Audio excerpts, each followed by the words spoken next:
Bismillahirrahmanirrahim. Res gesti, doctrine of res gesti in law of evidence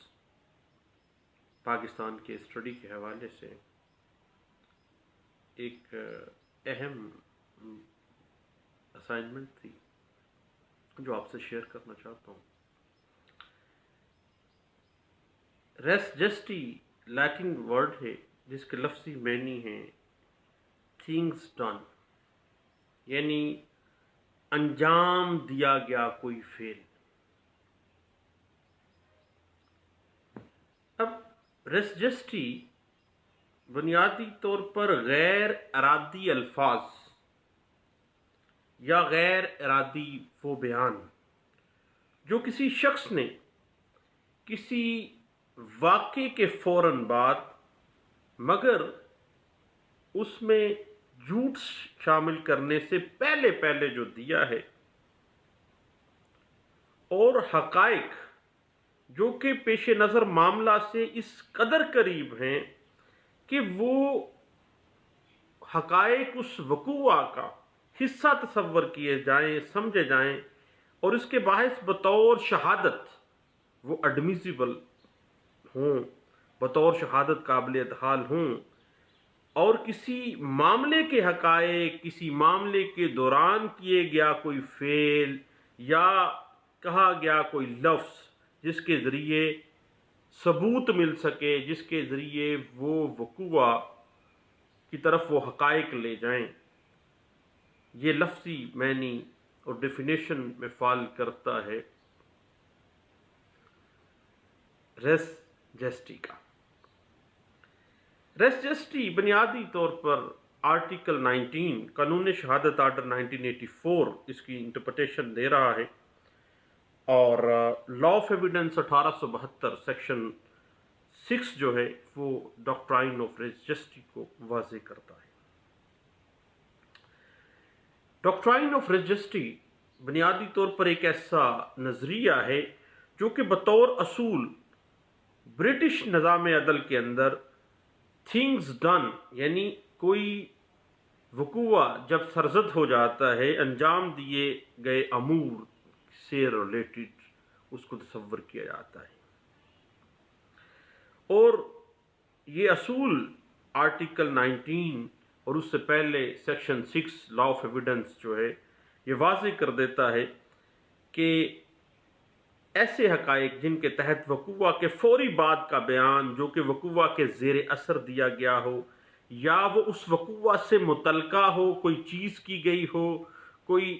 لفظ بیان کیا گیا ہو، کوئی بیانیہ جاری کیا گیا ہو، وہ آرٹیکل 19 قانون شہادت آرڈر 1984 اور انڈیا میں لا آف ایویڈنس 1872 سیکشن 6 کے تحت ایڈمیسیبل ایویڈنس میں تصور کیا جائے گا. اور پاکستان میں ایک criminal administration of justice system میں اس کو بیسک ڈاکٹرائن کا درجہ حاصل ہے، اور یہ بات انٹرپریٹیشن دیتی ہے 2000 PCRLJ پیج 769 میں. اس میں ہر وہ شے شامل ہے جو زیر غور معاملہ سے جائز طور پر ریلیونٹ سمجھی جاتی ہے. یہ اپنے اندر اعتماد کا اور ایڈمیسیبلٹی کا درجہ رکھتی ہے،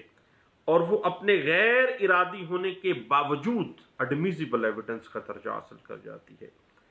اب ریس جسٹی کا لفظی معنی کو اگر ہم دیکھیں، لیٹن ورڈ کو تھوڑا سا کھنگالیں تو تھنگز ڈن اس کا انگلش میں ترجمہ ملتا ہے. اس کے لفظی مفہوم میں جائیں تو اس کا مطلب یہی ہے کہ کوئی وقوع کا، کسی شے کا ہونا. بنیادی طور پر یاد رکھیے گا کہ ڈاکٹرائن آف ریس جسٹی جو ہے ہیئر سے ایویڈنس کی ایکسیپشن ہے، کیونکہ ہیئر سے ایویڈنس ایک سیٹلڈ پرنسپل ہے کہ از نو ایویڈنس، سنی سنائی شہادت کوئی شہادت نہیں ہے. لیکن ڈاکٹرائن آف ریس جسٹی جو ہے یہ ایک ایکسیپشن پرووائڈ کر رہا ہے ہیئر سے ایویڈنس کو، کہ نہیں، اگر وہ ثابت کرتی ہے، اگر وہ حقائق اس وقوع کی طرف لے کے جاتے ہیں، اس وقوع کو ثابت کرنے میں ہیلپ آؤٹ کر رہے ہیں، اس سے متعلقہ ہے، ریلیونٹ ہے، تو ڈاکٹرائن آف ریس جسٹی کہتا ہے کہ نہیں، وہ اس سے ریلیٹڈ ہے، اس سے متعلقہ ہے، اس لیے وہ قابل ادخال شہادت ہے، اور اس کو کریڈیبلٹی کا درجہ حاصل ہو جاتا ہے۔ اب یاد رکھیے گا کہ کہے گئے الفاظ، خیالات کا کوئی اظہار اور اشارے کے ذریعے کسی بات کو واضح کرنا وقوع سے پہلے اور وقوع کے وقت حقیقت کے لحاظ سے وہ اتنے ریلیونٹ ہوتے ہیں کہ وہ اس وقوع کا حصہ تصور کیے جاتے ہیں، کیونکہ وہ اس وقوع کی طرف گائیڈ لائنز فراہم کر رہے ہوتے ہیں، اس کے ثبوت کی طرف لے کے جا رہے ہوتے ہیں۔ اور یہ کسی وقوع کے فوری بعد کسی شخص کا کوئی غیر ارادی بیان جب اس کے ذہن کو جھوٹی کہانی گڑھنے کا موقع ابھی نہیں ملا اس کو، لیکن وقوع جب آیا ہے تو اس نے فوری طور پر جو بیان کیا ہے، جو بیان دیا ہے، جو بات کہی ہے، وہ ڈاکٹرائن آف رجسٹری کہتا ہے